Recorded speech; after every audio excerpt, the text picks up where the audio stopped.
Welcome to the third day of Maker Faire Shenzhen 2015. And the forum's topic today is about synergy. So before coming to here, I was a film student in school, and I was a technology reporter in Chicago. And then so the synergy to me more is about like how do we converge diverse industries together, like how do we share experiences. It's more about, it's not about getting things from each other, it's more about sharing and weaving together a beautiful piece of puzzle that integrates a bigger picture. So today we'll have a series of brilliant speakers that both from the industry and the maker community. So first of all, I will introduce our first speaker. He has a short but yet glorious bio. So Mr. Terry Cheng, between 1979 to 1977, he worked for Hewlett-Packard, and between 1992 to 1997, he was the vice president of Hewlett-Packard China. In the next 10 years, he was the president of Texas Instruments Asia Pacific, and in the next 5 years, he was the vice president of Foxconn Technology Group. In 2012, he retired, and then up till now, he started a WeChat platform called Terry and Friends, where he will share his experience, stories, insight on product, making products, and entrepreneurship, and channel technology, and much more. So today, let's welcome Terry Cheng to give us more experience and his stories.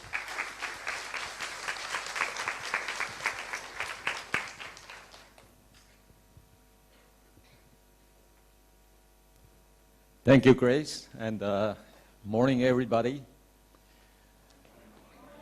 I was supposed to talk about synergy as an opening, but I think Grace already did that. So I just gonna skip and go into my topic. That's my name, and this is the theme for today. Okay, Grace already gave you a brief bio of me. Because of my age, so my bio seems longer than young makers. But anyway, my whole career objective was to become a professional manager, and I think I did pretty well.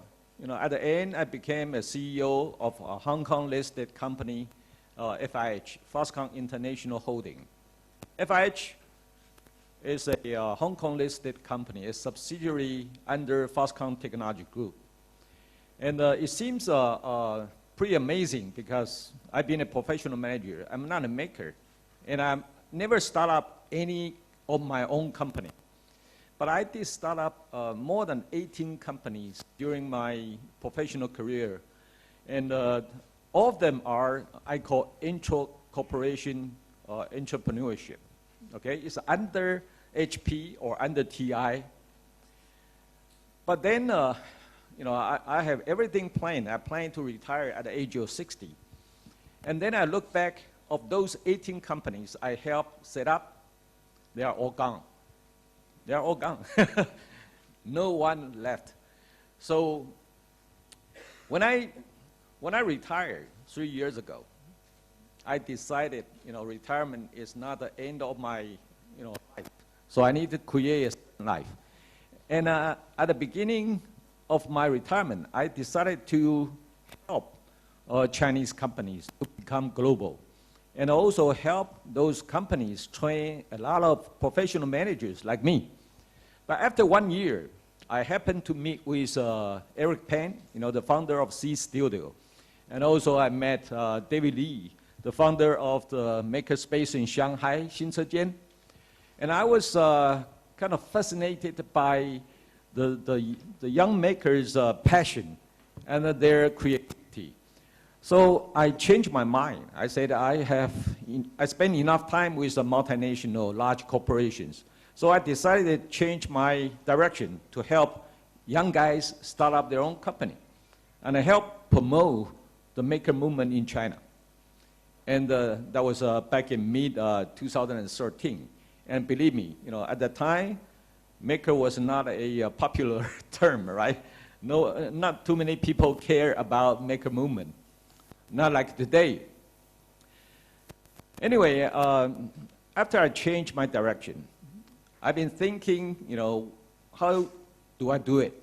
Because I used to have many secretaries, many assistants, and all I said is give an instruction, then I get things done. I have a lot of people, working for me. But after retire, I have to manage my own calendar. I have to buy my own tickets. I pay from my own pockets. So when I started to get to know a lot of young makers, I voluntarily, give speech in Shanghai, in Beijing, in Shenzhen, in Guangzhou.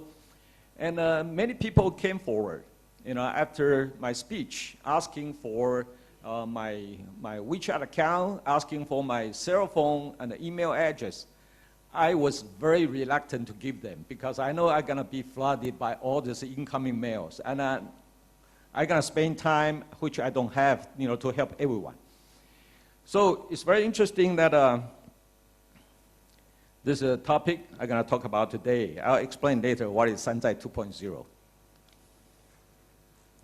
But anyway, I spent about 6 months trying to understand the maker ecosystem, and also how does a maker do when they wanted to start up a company. So this is a result of my study, my own study. I visited many small companies.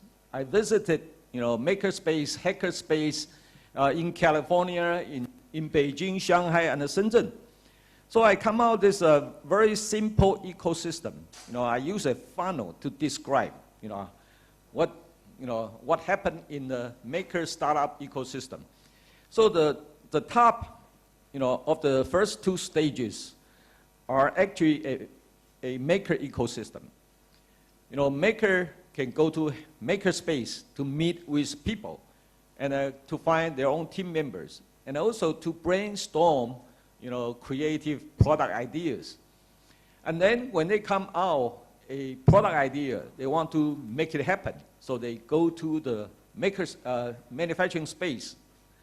One example is a tech shop in San Francisco, right? They offer makers a lot of professional manufacturing equipments. You can go there and with your own material and create the prototype of your product. And then if you are interested to share, then you can go to crowdfunding website like a Kickstarter or Indiegogo. And then a lot of support. Then you go, do the first production, small batch production to fulfill the orders you receive from the crowdfunding website. So first 4 steps are what happening for a maker ecosystem. But so far, I use 0 to 0.1 to maybe 1,000 in quantity because these products mostly are not designed for X. It's not designed for cost. It's not designed for manufacturing. In fact, because I work for Foxconn in the manufacturing factories for 5 years, I have seen many products with very low yield because their design is not good for manufacturing.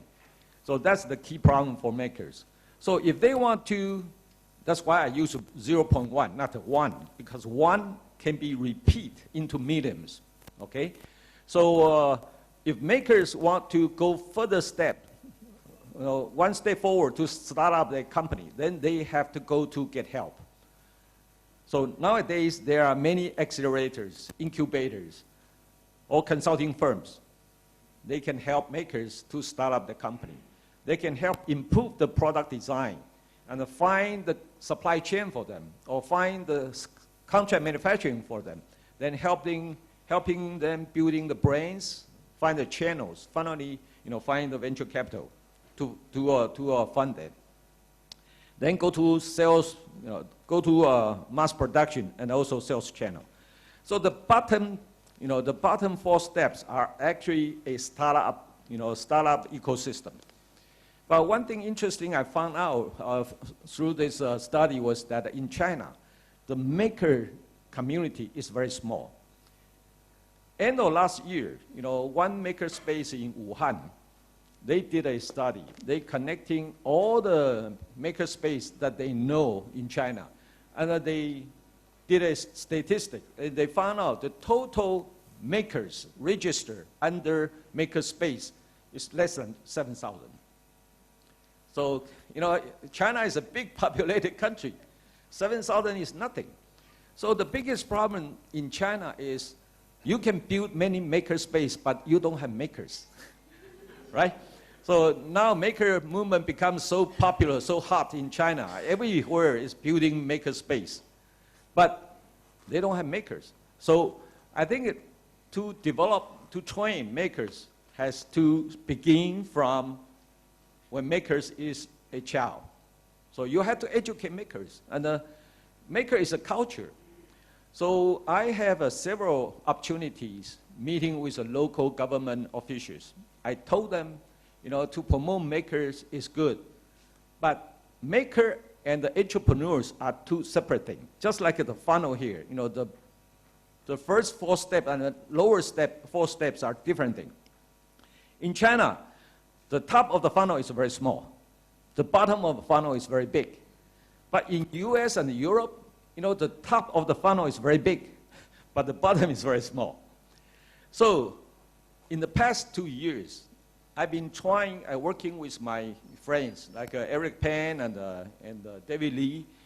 We are trying to make sure the funnel, the ecosystem, becomes healthier, which means in China, we have to make the top of the funnel larger, okay?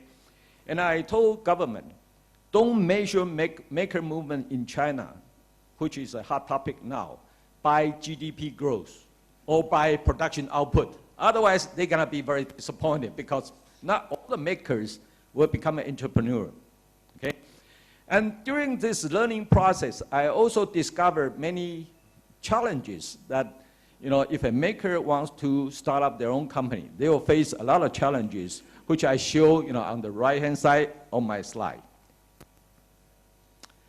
Then, I told you that I have problems to help them. I don't know how to help because there are so many young entrepreneurs. They're all needing help.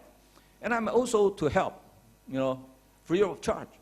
But I just don't know how to do it. So in August, early August last year, I met Cheng from ShenzhenWare. Let me introduce Cheng, okay? Stand up. 深圳湾的炫姐姐啊 Cheng also started her own venture. She started an internet media and a community back in July last year. So she was all by herself, and I was also by myself. So Cheng invited me to an offline event, meeting with about 100 young entrepreneurs, and I tried to answer questions on August 6th last year. And the discussion was so hot that the event couldn't be closed until 11 p.m. So Cheng said that we have to finish the forum discussion, right? And she said she's gonna set up a WeChat group. So whoever interested to continue the discussion can join the WeChat group. So the WeChat group was named by Cheng. Cheng named that WeChat group Terry and the Friends. And at the beginning, we had only 40 members in that WeChat group. But that WeChat group grows so fast that in 2 months, we already exceed the limit of a WeChat group, 500. So we create a second group, we create a third group, we create a fourth group. Right now, we have product groups, main groups, and also resources group. We have total more than 30 different WeChat groups.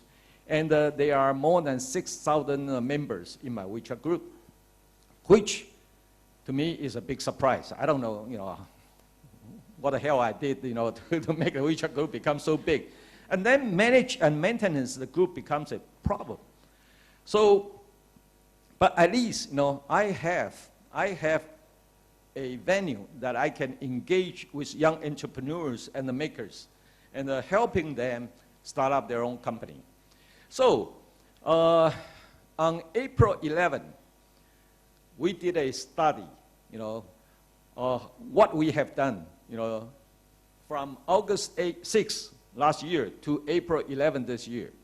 So what do we do? What did we do in the first almost 250 days? So this is a result of the study. I spent a lot of time on WeChat, okay? I'm not so active in the group. The group members discuss, but I'm not that active. But I believe that you can meet people, on internet. But if you want really to help them, you have to see them face to face. So I spent a lot of time, in WeChat answering one by one, not a group discussion. But WeChat to me was a very good tool and also a good challenge, because I don't know how to type. So I have to write, okay? So I did a lot of things on WeChat, and I write in traditional Chinese character. Just give you a few, how slow I write. This English is turtle, so simplified Chinese character in the center, is turtle. This is a simplified, and this is my writing, traditional Chinese character. It took me maybe 3 times, 4 times of time, to write that. So it took me a lot of time answering, replying WeChat messages, because many people, send me questions and I have to answer. So it took me a lot of time, on WeChat. And also, I believe that, offline events are important, because I'm an old-fashioned guy. I'm a traditional professional business manager. I need to see people in face. And those 6,000 members in my TNF groups, majority of them are in Shenzhen. And by the way, I live in Taipei. I don't live here. So I have to travel, once a month to Shenzhen on my own expense, okay, to help people here. And I don't charge them, okay? And then I believe that I have to see them. So a big portion of my 6,000 members, they are not in Shenzhen. They are in Beijing, in Shanghai, in Hangzhou, in Chengdu, in Guangzhou. So I have to travel to conduct events and to meet them face by face. So these are all the events. Just show you some of the pictures. These are the offline events that I conducted. In some of the events, I can have like 200-300 people in one room, and I give talk. And in some of the events, I have to meet them one by one, one-on-one. So I also offer free consultancy to the startup teams in my group. All they have to do is go to ShenzhenWare website, ShenzhenWare website, and register. Then, Shining will act as my assistant to arrange my itinerary and the schedules.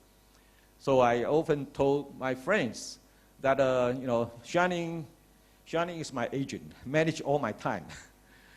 And I offer 90 minutes per team to help them, to listen to their business plan, understand their products and the technology, and give them some directions.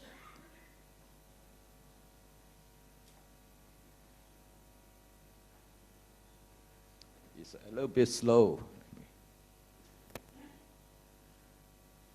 Okay. So one-on-one mentorship took me a lot of time. Officially, on the record, up to April 11, I have consulted 218 teams.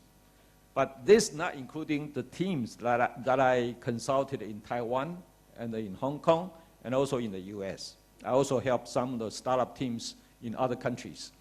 And also there are teams that came to me, caught me by surprise, not arranged. So I also provide some helps. So I believe I have helped more than 300 teams. So every team, I give them 90 minutes. So it's total more than 327 hours spent.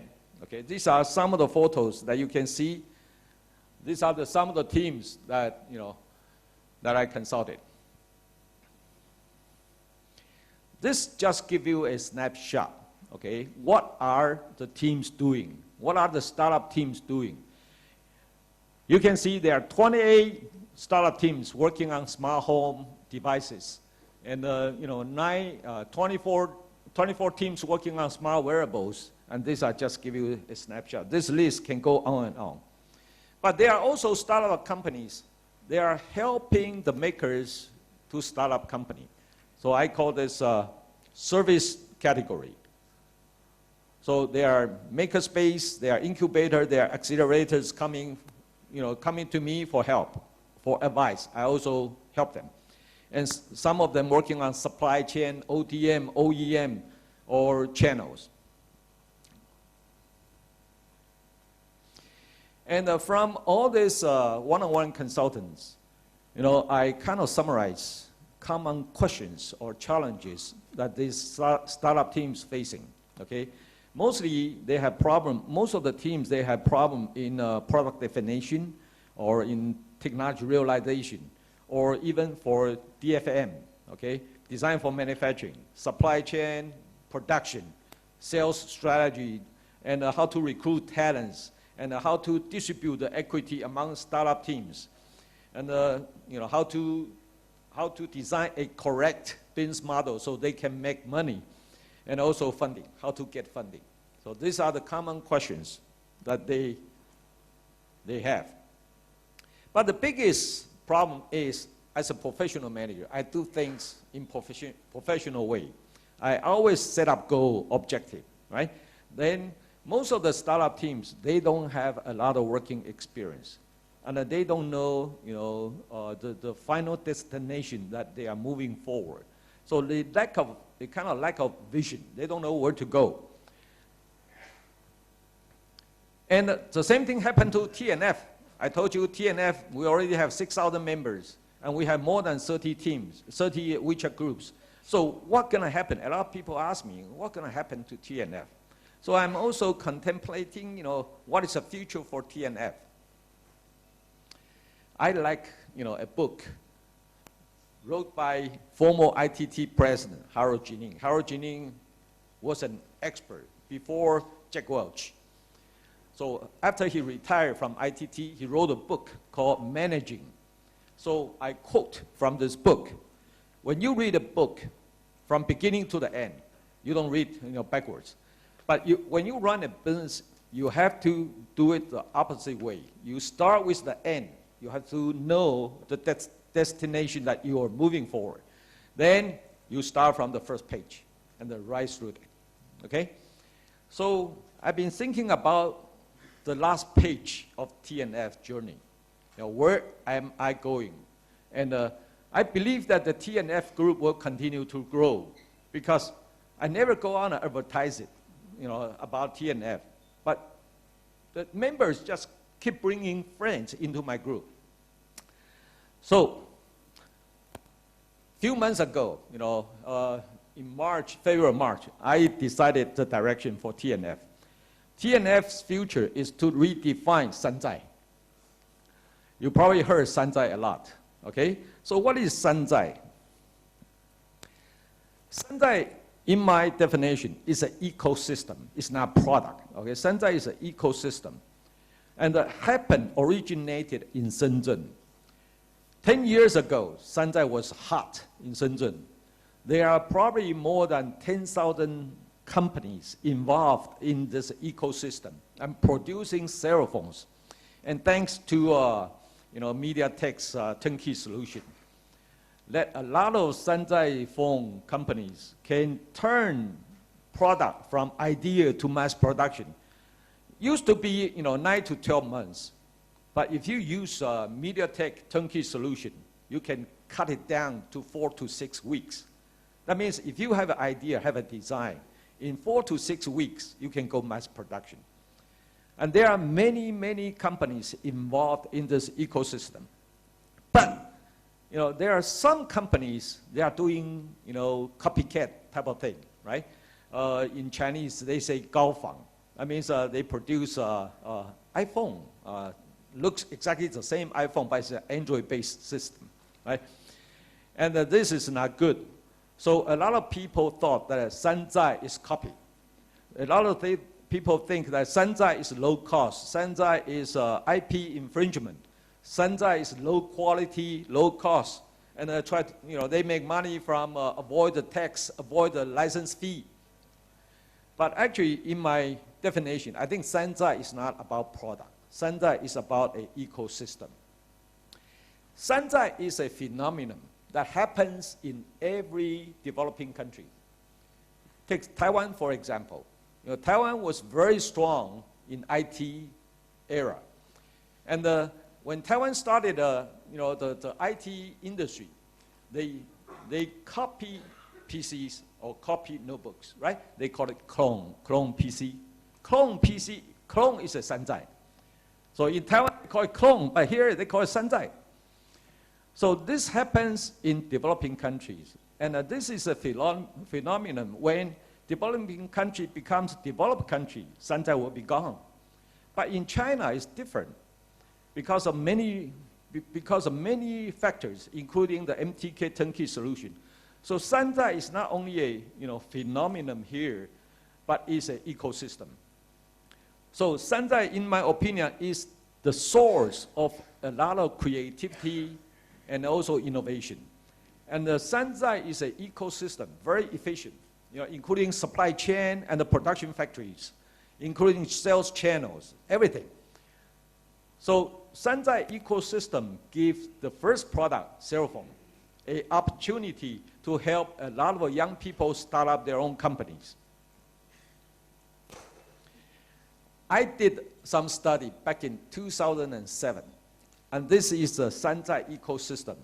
I'm very good, simplify some concept and give you a very, simple ecosystem chart.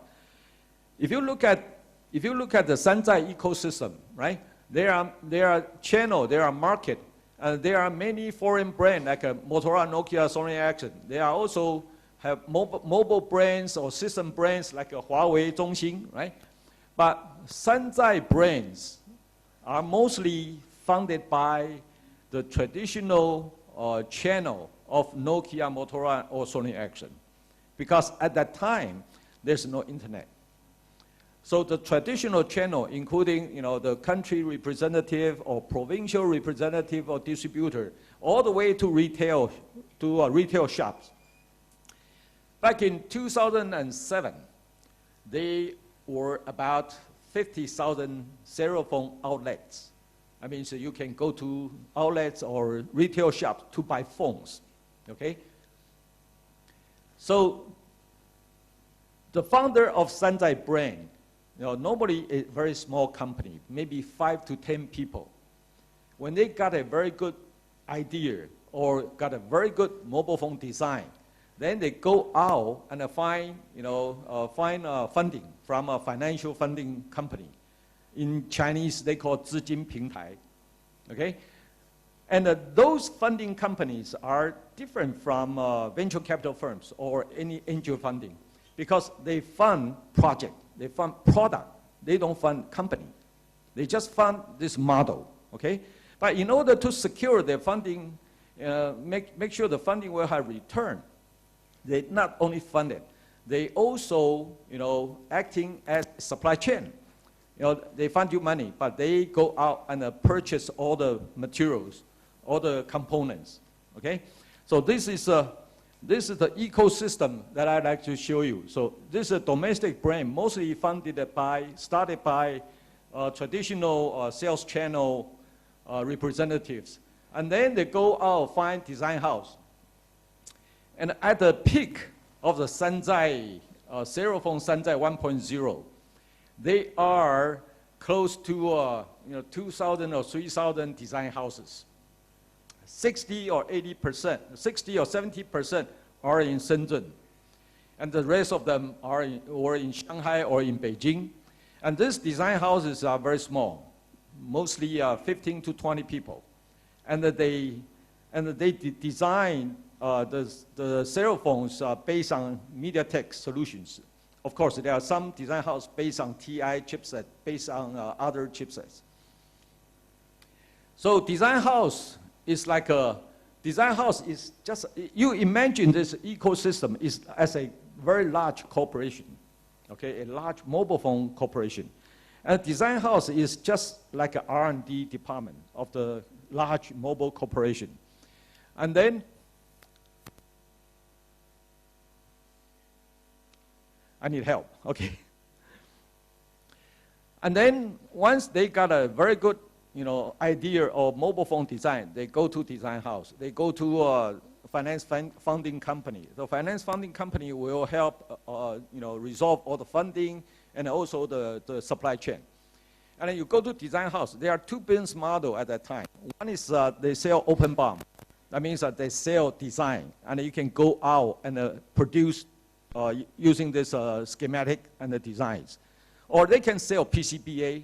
They can also sell PCBA. They design a PCBA, and they produce a PCBA and deliver to the system house that you hire.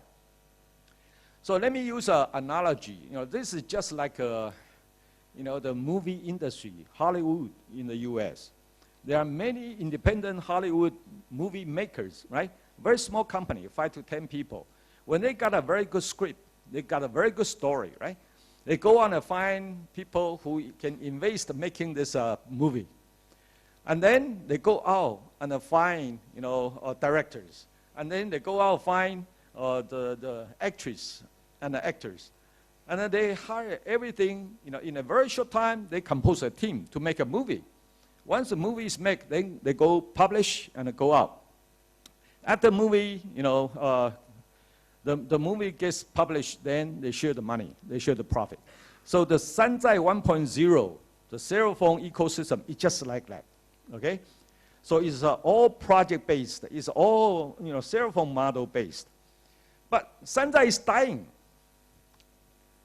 I think at the peak, maybe it's 2005 or 2006. So Shenzhen ecosystem was very hot.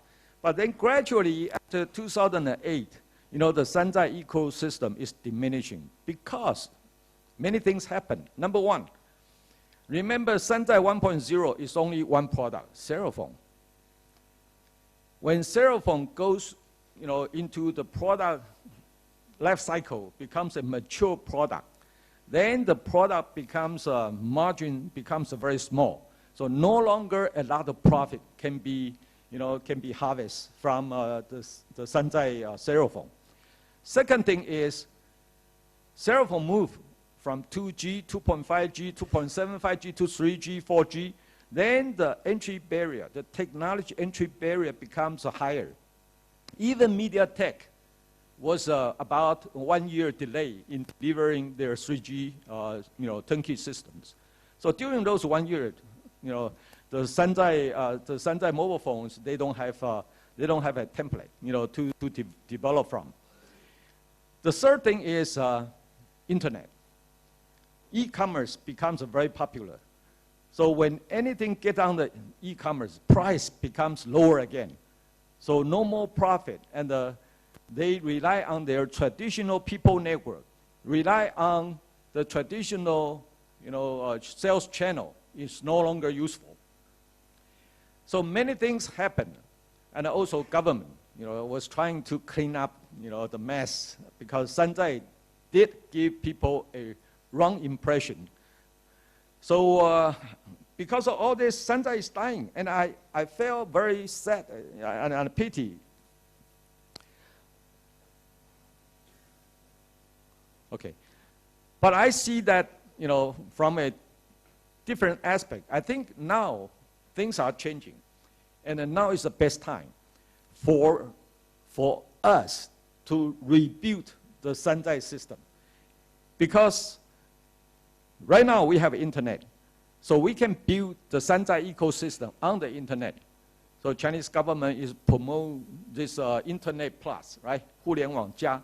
Actually, what I'm trying to do now is making TNF a internet Shenzhen ecosystem. So internet will extend the reach of the ecosystem to startup teams, to startup companies far away from Shenzhen. Can be anywhere in China, can be in Europe, can be in the US. Okay, so internet can help us achieve that. Second thing is, we are at the beginning of IoT, Internet of Things. If you pay attention to IoT, many consulting firms predicted by the year 2020, there will be 550 million things connected to internet. So it's no longer one single product, like a cell phone. It's a lot of thousands, hundreds of thousands of products falling into different categories, like a wearables, like a smartphone, like a smart home, like a smart city, or robotics, or smart cars. So these are all possible products to be invented or to be created. So IoT will give us a lot of new product to invent. And also we have maker movement. Maker can help bring in a lot of creativity and idea. And most importantly is module. Because of maker movement, a lot of modules will be invented. So makers can design the product from the module. And then open source. I think open source is very important. I have many discussions with David Lee and Eric Pan. I think ShenzhenWare 1.0, actually the ShenzhenWare ecosystem is the biggest open source for a lot of innovation and creativities. So open source hardware or software design can help shorten the development cycle of any IoT products. So these are all the things that you didn't have 10 years ago in ShenzhenWare 1.0. And on top of that, we have incubators, accelerators. We have an incubator, accelerator. We have crowdfunding. We have media, government policy that encourage innovation and entrepreneurship. So I think, to me, I think this is the best time for makers to become an entrepreneur. And I'm dedicated to help them to make it happen.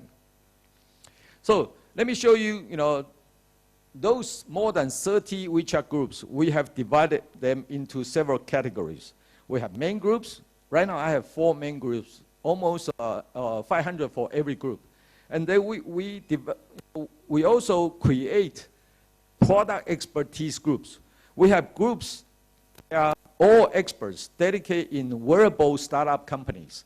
We have toys, smart toys, we have smart robotics, we have drone group, we have health and fitness, we have audio, smartphone, router, and all this.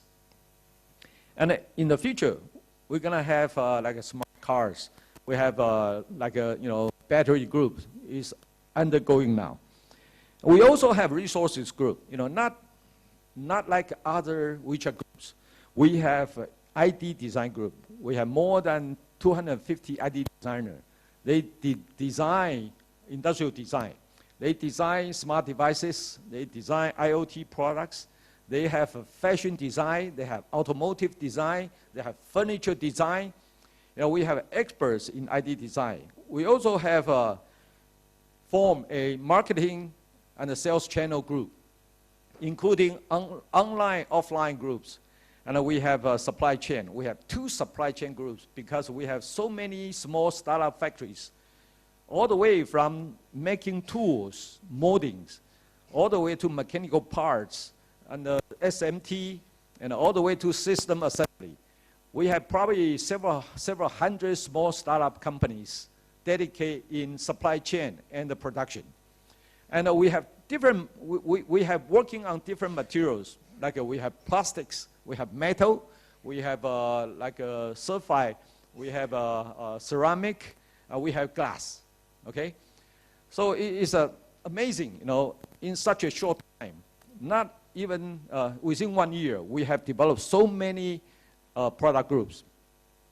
And because, like I said earlier, we have people in different regions, so we have they form by themselves regional subgroups, so they can meet periodically and face-to-face to help each other.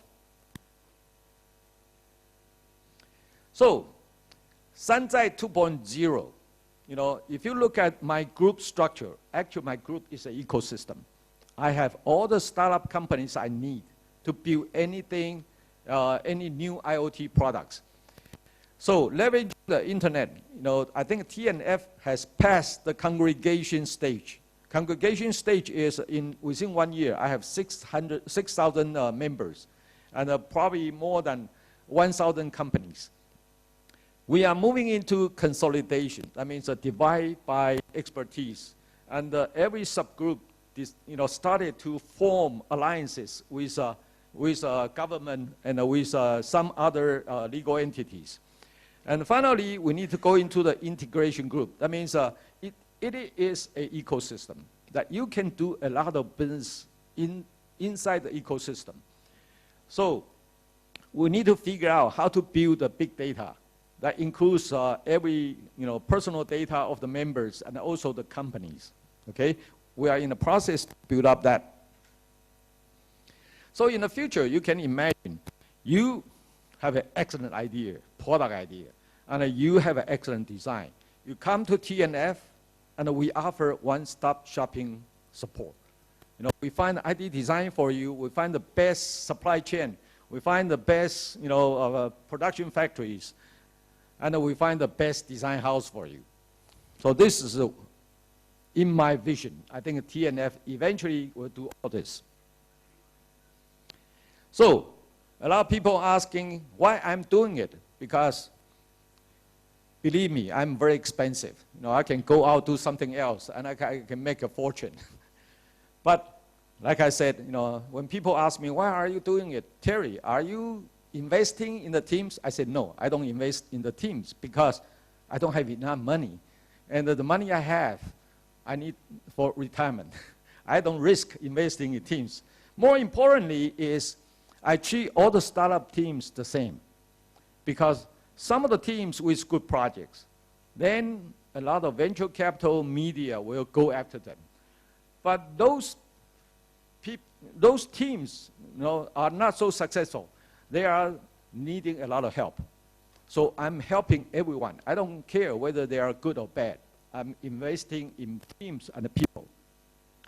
So I always told them that Bill Gates, he makes millions an hour or millions a day. But when he goes to movie, he still needs to buy ticket.